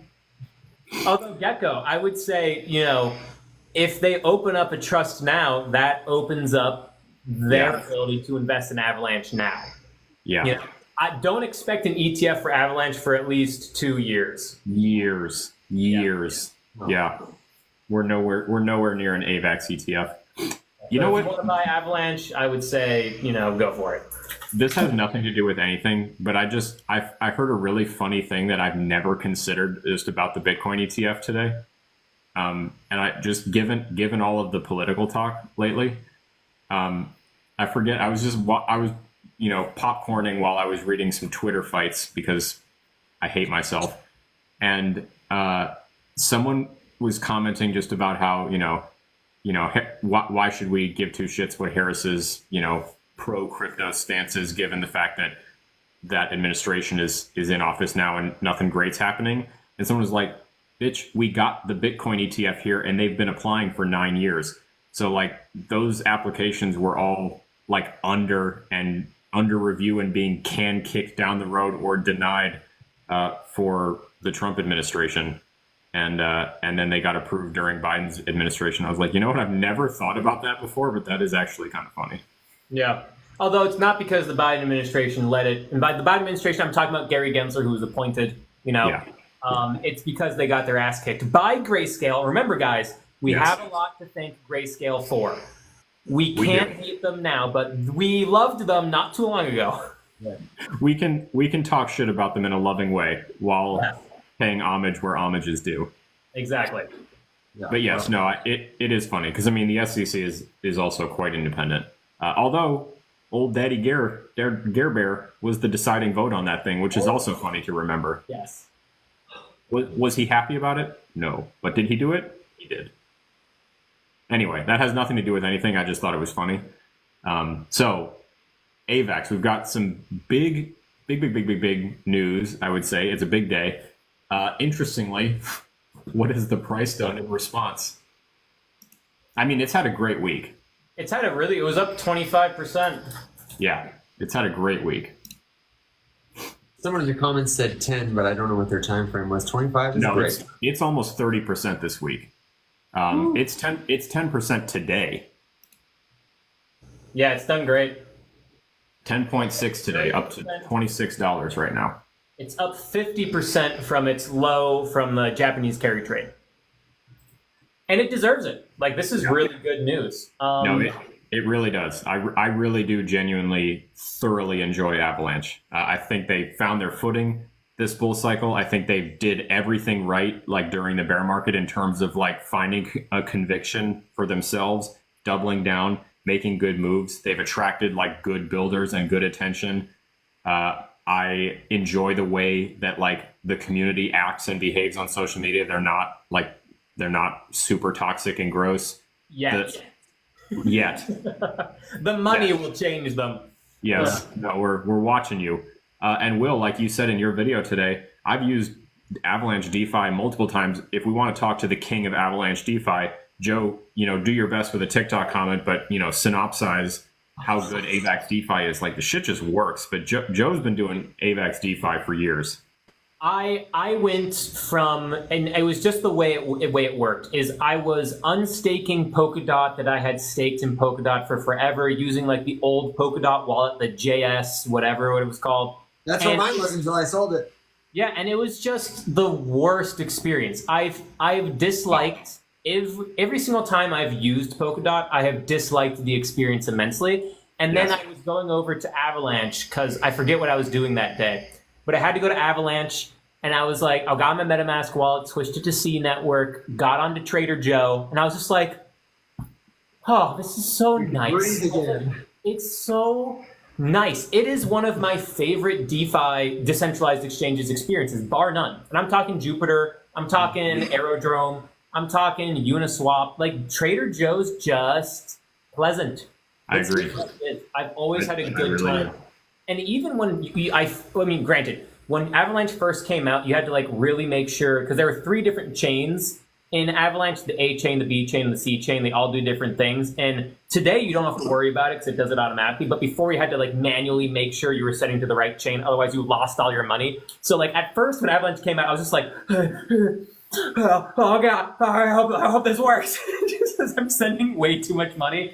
And now today it's Avalanche is fantastic. And so like I've really been rooting hard for them because I really like the products that they put out. And so this news is great. I don't have any exposure to Avalanche right now, but I would love to. I'm buying Aerodrome now because it's one of the plays I'm most bullish on, but like I'd love to buy some Ondo and I'd love to buy some Avalanche. I've had a bag of Avalanche for years and years. I bought it during the bear market for, I can't even remember what the buy price was, but it was ludicrous. I want to say it was 11 was my average. This time it hasn't done, a tremendous amount, but I did pull some profits when we hit $50 this year. And I have a skosh left, that I've kept for random DeFi opportunities that might have popped up. And then, of course, I literally repurchased some that I didn't give 2 shits about the entrance price at all, genuinely just because I want to play games on AVAX and I want to mint stuff and I want to be able to like buy, in-game assets and, some booster packs and crack some stuff, and I love Shrapnel. Shrapnel's dope. That team is awesome. They're super, super sweet human beings, and I encourage you to join a Twitter space with them because they will talk to you, and they're cool. They're cool as shit. Yeah. And that game is fun. It's legitimately a fun, enjoyable game if you like extraction shooters. It's baby Escape from Tarkov for gamers here who play games. Also, I did see a comment that said there was no more token unlocks. That's not, you might have meant large token unlocks, like these big, like jagged marks here. But right now where we're at is, the supply of Avalanche will continue to rise, but it's at a set pace right now going upwards. You're not going to have any of these like larger unlocks. And over the course of a year, let's see, at this pace, oh God, I'm on it wants me to upgrade. Fuck you, token unlocks. I'm not going to do it. But let's see if we can just eyeball this. It's going to go from basically 500 million to, it's basically going to be increasing at 100 million AVAX tokens a year, which would be about 25% right now of the supply. But as each year goes by, that we'll go down to 20% and then down to 15%. So, those inflation numbers aren't horrible. Avalanche DeFi is at just about $1 billion. That is very good, but it is obviously still down quite a bit from where it was at 11 billion when Avalanche first came out. But this is still a very good amount of DeFi for a platform crypto as compared to its competitors, except for like an Ethereum, and a Solana. But it's very competitive. Yep. And then lastly, the revenue is over the past 30 days. We actually have some good revenue, 732,000. So people are still using this for sure. And people are coming to it. Over the past week, the revenue's increased by 7.5%. So we're seeing some good, healthy signs for Avalanche. Yeah, I'm a very big fan. From a builder's perspective as well, just the idea of having a multifaceted ecosystem wherein you can build in the place that makes the most sense for the thing that you're doing, and there are some choices. That's good. I've also heard from game devs specifically, a few different ones, just that the experience of using and deploying was pretty good. There's a good dev library. There's good SDKs, good tools, good interfacing with different big game engines. Not Godot, but they do have SDKs for Unreal and for Unity. I hope they will add Godot in the future. That would be fucking sweet. But yeah, bullish all around. Evan, any final thoughts? And we do. Thoughts are: I used to hold it. I held it for a long time. I loved the DeFi, and I sold it recently because I just want a smaller portfolio, and I have similar plays that I have more conviction in. I basically went from that to Solana, and it's not because I don't like it. It would be an A- for me, maybe an A. I'd give it an A-2, just not an A yet, because it still needs to prove to me that it can become like a hot trending coin. Yeah. Yeah, it's got a legacy. A-, Alex? I'll go with there. Yeah, I could be convinced of a flat A just because I'm a huge fan, but that's a little bit of a personal bias. So I would say if I'm being more objective, A-. Yeah, got that bag holder bias. A little bit. That there bag holder bias, kid. Yeah. Well, it's not back holder bias. It's just like sentimental value because like I've made a ton of money on Avalanche and I'm happy and good. Mm-hmm. All right, guys, we got 17 minutes left, and we got 1, 2, 3, 4 coins here. We'll have to go through at rapid pace. Honestly, I really do want to hear maybe everybody's pick of the night. Maybe we could do some rapid fires if there are things we know. I would love to hear your pick of the night and everybody else's pick of the night too. And I don't know I also think it might be valuable if you're into this before we end. People, the number one question I probably get when we do events like this is people just say, "What would you buy? What would you invest in?" And I think it'd be interesting to hear based on tonight if your money got obliterated and you had $1,000, what would you personally do? We don't have to, but I would be into hearing it from you guys because I think people would too. Well, if I had $1,000, which I do, I would be buying You just laugh Aerodrome. like a rich person. Oh man, if only you knew how much money was just sitting in that bookshelf. Anyway, so I would be buying Aerodrome, which I am doing right now. Simple explanation there is it's the leading decentralized exchange platform on Base. Base is Coinbase's baby. Coinbase makes things go up. I would also be buying right now, I would be buying some Ondo. I would be buying some Avalanche, and I'd be buying Solana. Those would be the 4 I'd be adding next to my Bitcoin. And then maybe I would start looking at like a meme coin or 2 to play around with. But like that would be something I would think about after I got my Aerodrome, my Avalanche, my Ondo, and my Solana. Oh, I almost forgot one. Jupiter. Instead of buying Solana, I would actually buy Jupiter instead, because in my opinion, by buying Jupiter, you are getting all the exposure you need to Solana, but at a smaller market cap, so you can make more money. Very well said. That's almost it's almost identical to what I would do. After I bought groceries, I would get Bitcoin, and then I would probably get Sol. I'm going to assume I'm not allowed to buy ETH, so I would get either Arrow or Jupiter, or maybe split both, and then I would get Ondo, and that'd be how I would divide it. And I'd probably do, if it was 1,000, I'd probably dollar cost average $500 into Bitcoin, or maybe I'd buy it now because I think I don't know if the price is going to go up or what, and then the rest I'd pepper around. Yeah. What would you do, Alex? My B take real quick. My other B take hot take is if I felt real scared, I would just go park it in USDC or USDT and earn some of that for a savings account. Yeah. Oof. I mean, my reflex is to say just ETH and Sol. No Bitcoin? Huh? No Bitcoin? Yeah. Not right now. My average price is pretty good on Bitcoin, and I have like it's still my majority holding, and I mean, if you just went to zero, you don't have anything. Oh, You got 1,000. then yes, Bitcoin exclusively. Okay. If it was right now, if somebody handed you $1,000, you would go for ETH and Sol maybe. Okay. ETH and Sol, but I would feel at this point that like I would keep some in stables, hoping for Ondo to come down a little bit for me. Mm-hmm. But yeah, so for anyone who just jumped in and missed the entire show,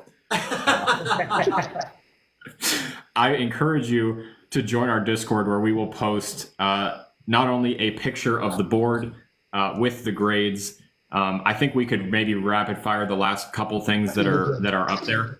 And then I will also share some of my thoughts on additional ones that we didn't cover in the Discord, some hot takes and stuff, as well as my go-to ChatGPT prompt for getting my initial overview of a cryptocurrency, and then where I go from there to research stuff.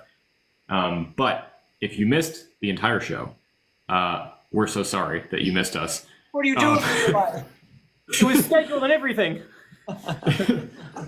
But the wrap up and the cliff notes will be in the Discord. It is free to join. It is free to participate in general chat. I highly encourage you to hop in there, ask some questions, and get caught up. There's a bunch of people that are very helpful and wonderful, and that's the place to be for sure. Yeah, and if we have a question that you have a question we didn't answer, then leave it there. Find the Discord at theriseupmorningshow.com and at the link in all our profiles. These are our only profiles. If you can't find it, DM us, leave us a comment, say, hey, I can't find the Discord. It's free to get in there, and it is the place to continue the conversation. I would love to answer the question, for example, that Crypto Machinery asks, how do you determine your price point once you're like, yeah, I want to buy it? We all have different strategies. We can talk about it there. Mm-hmm. Yeah. All right, guys, let's try to do this. Let's say we have Aerodrome, Velodrome, Toncoin, and Immutable X. And I'd say you got 30 seconds for each one. Oh, I'm going to give them all to you in 30 seconds. Say the list again. And everybody below, give us your grades too. Because say the list again. Aerodrome. Yep. Velodrome. Velo. Toncoin. Yep. And Immutable X. Okay, you ready for this? I'm going to give you my speed one sentence Arrow is an A minus. I hold it. It's a leading decentralized exchange on Base, which is a huge growing ecosystem. Toncoin is an A or an A minus. I don't hold it, but I hold a DeFi play on Ton. It's got the most users of any blockchain network. It's Telegram, guys. Velo, don't hold it. I already have Arrow. I don't feel like it's as interesting. I'd give it a C minus. IMX, no time to elaborate. I'd give it a B minus. Or a C. All right. That's it. Good timing, sir. Thank you. Alex, sir, Will, maybe you can give more elaboration on those, but those are mine. I feel good about it. All right. Aerodrome. I like it because it's the leading decentralized exchange on Base. Base is set for massive, massive growth because it will be fed users from Coinbase, and Coinbase is good at getting adoption. One worry about Aerodrome, though, is the supply inflation is very, very aggressive. So when markets take a downturn, Aerodrome could fall harder than most. Velodrome. I find absolutely nothing about Velodrome attractive because Velodrome is like the sister project to Aerodrome, but it doesn't have Base and it doesn't have the support of Coinbase. So why would I ever put money in it instead of Aerodrome? C minus. It's not something I ever think about unless people ask me. Aerodrome gets an A minus. Immutable X. I love this project. I have for years and years. However, the tokenomics of it are not the greatest from a supply side, so that adds supply pressure on the price. And Web3 gaming hasn't gotten hot yet as a as in terms of price going up. So that's something to keep a track of. I would give it a B plus right now. Toncoin is fantastic for all the things that Evan mentioned. It has been one of the most popularly adopted blockchains in the entire world because it does connect to Telegram, and Telegram is one of, if not the most used phone app in the world, similar to Base and Coinbase, where Aerodrome can get users from Coinbase, Toncoin gets users from Telegram. I would give it an A or A minus.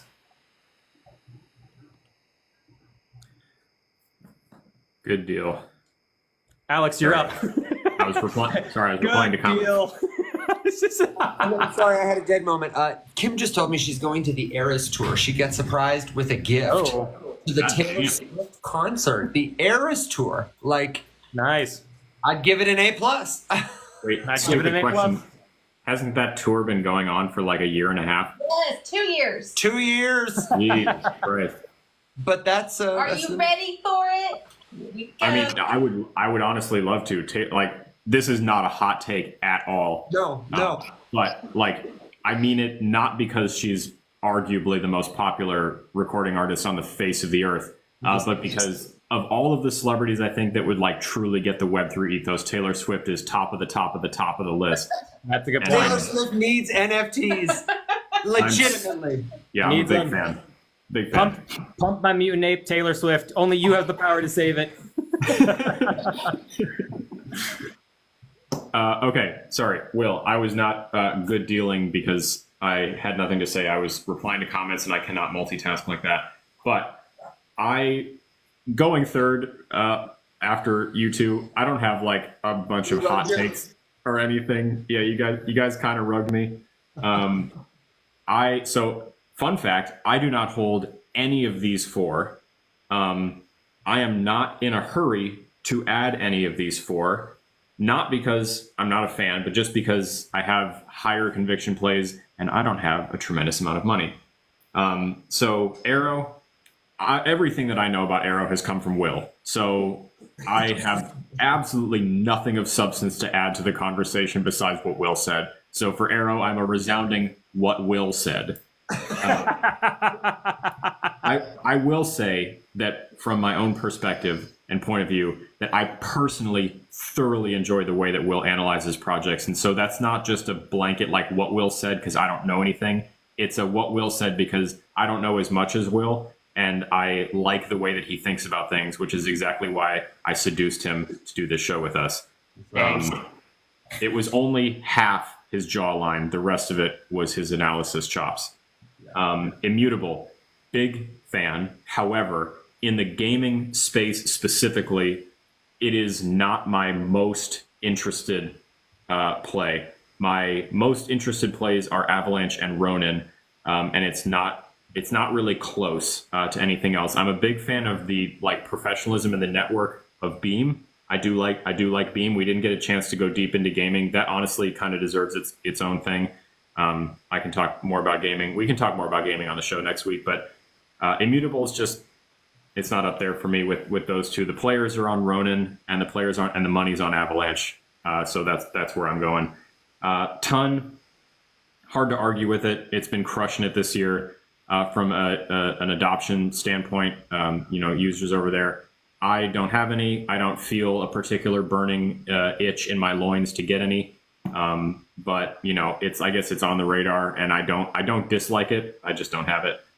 So I'm at a B on all of those for me. Well, not Arrow, the Immutable and Ton, and then Velo. I'm not interested at all. I don't have it. I'm not going to look any further into it. I don't care. So like a D sounds harsh, but I just don't care. So it's a D. I'm going to mark these ones in blue because they didn't get their full-on deep dives, but Aerodrome, I think we're collectively at an A-. Yes. Yeah. A-. Velodrome, C-. D. Yeah. You're right. I don't know I'm good how with to the spell D. that. I don't know how to spell that. I'm just going to go, let's see. Just write no. Just write no. No. Alex said no. Immutable X, B+. B. I would give it Yes. a B. Yeah, but that's Yeah. fine. I'm good with it. I'm good with it. That's bias of me being a holder for it for years and years. And then Toncoin, I think I'm at an A. I am too. Toncoin is my pick of the night. Yeah. We didn't get to talk about it, but it would be my pick of the night. My only question would be, how can I get a better price entry because it's hot right now? Mm-hmm. Yeah. All right, guys. Well, let me show this here screen. And let us know which one you picked, and we're gonna have to take a picture of it and see how we did in a year. If we were BlackRock and playing with their money, how would we do? I'll take Yeah, a for picture sure. and put it in the Discord. Yeah, hang on. I got a screenshot. I wasn't making a very flattering face, but Me neither. I feel like I had that lead paint stare going on, so I'm excited for that to be immortalized. I do have to echo what Alex said, Will. Thank you for hosting tonight. And I was so grateful to you and impressed. First of all, when I logged onto the stream, I was going to be late because I was fixing some stuff here, and you were jamming to the music.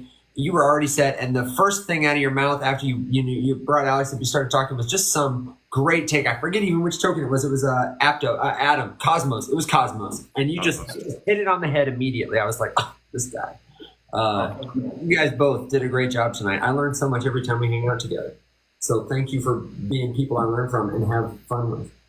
Agreed. Yep. Thanks, Will. I'm excited to make this a regular occurrence. And like I said, for all of you who were here, thank you for hanging out with us. For all of you who missed the show and are just tuning in, I'm sorry.